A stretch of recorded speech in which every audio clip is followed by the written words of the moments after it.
Hello, I'm Dr. David Spiegel, professor of psychiatry and behavioral sciences and director of the Center on Stress and Health at Stanford University School of Medicine. The COVID-19 pandemic has been a terrible stressor for everyone. One secret to handling it as well as we can is to acknowledge the things we can't control and understand them better, and control the things we can.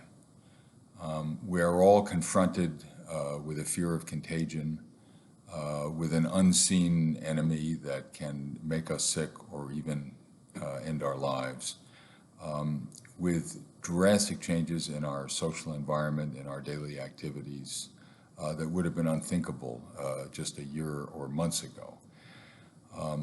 At the same time, we have lost many of the resources that help us to cope with problems. People have taken financial losses. Many have lost jobs. We can't enjoy the world around us in the way that we used to. We can't go to school or go to work. We have difficulty getting access to things that we often took for granted, like food and other physical resources. Our access to money is limited. And perhaps most important, our connection with people we love and care about has been sharply curtailed. So we are either spending a whole lot of time with some intimate people that we know well, and that can be a stress test on relationships too, although it can often be a source of much support.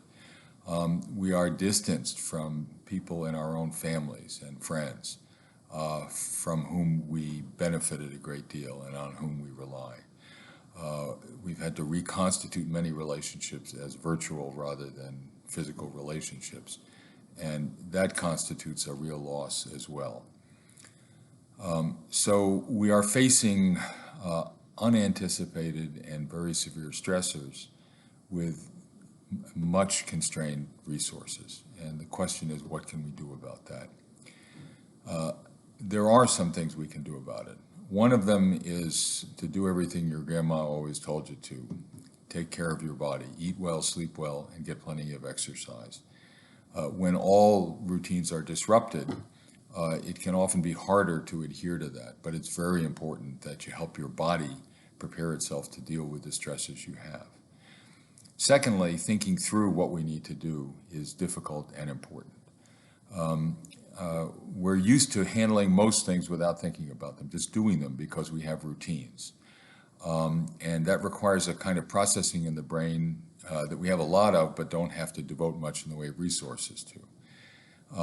Making decisions, assessing situations, and deciding what to do requires serial, not parallel processing in the brain, and those resources are much more limited and time and labor intensive.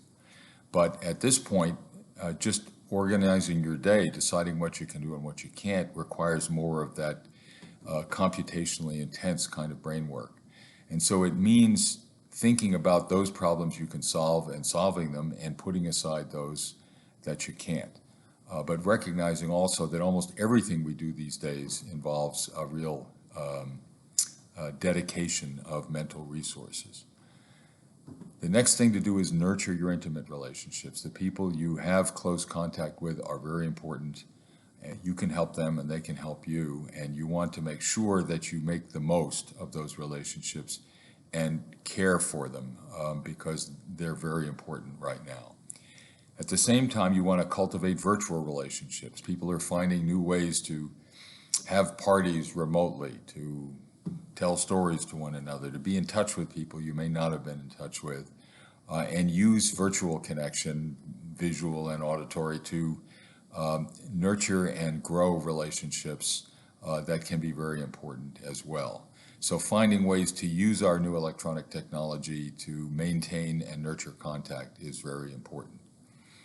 Mobilize what resources you can. Find ways to get what you need that do not further endanger you with contact of contagion.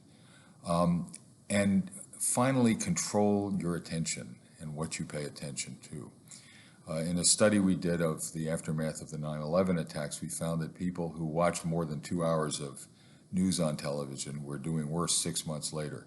There's only so much information you tend to get from these newscasts, and constantly bombarding yourself with it doesn't add to useful information and just makes you even more miserable.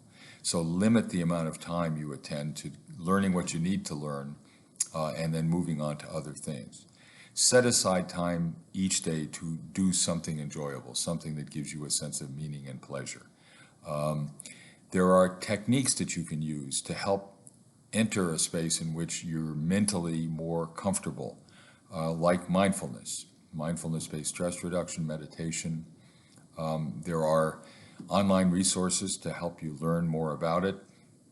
And many of you may have had experience with it, but it's an opportunity to be open and accepting with all feelings and experiences rather than fighting them. And you'll find that they kind of pass through you like a storm, and they're there and they're real, but it gives them limits and keeps them from plaguing you all the time.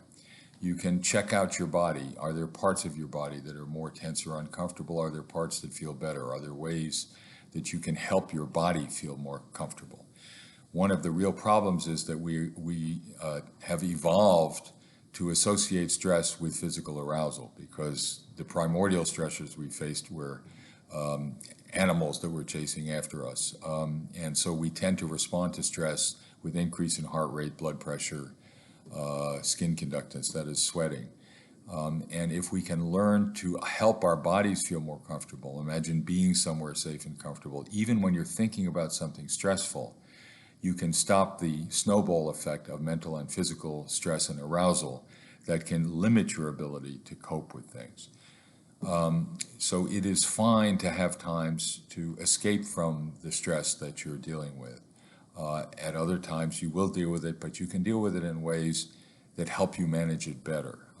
One of the techniques I've studied for many decades and help people with is self-hypnosis, where you can go into a mental state where you picture yourself being somewhere safe and comfortable, like a bath, a lake, a hot tub, or just floating in space.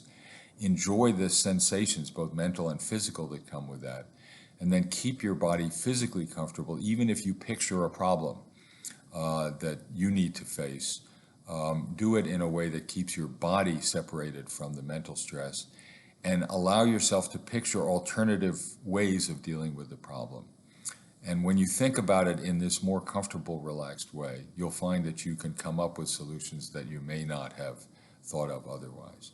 So face what you have to face, decide on the things you can do that make a difference, and manage your day and manage your emotions, your relationships in ways that help you feel more comfortable and in control, even in a situation where we have very little. Also, if you're finding that you're having difficulty doing this, that you're getting anxious, that you're getting sad or even depressed, or that you're resorting to things that do you more harm than good, get professional help. It is available on the internet, virtually, as well as physically, and get the help you need if you find that you can't manage it on your own, but also try and use the resources around you to get the help you need. I wish you the best. I hope we all get through this with as little damage as possible. Stay healthy mentally and physically.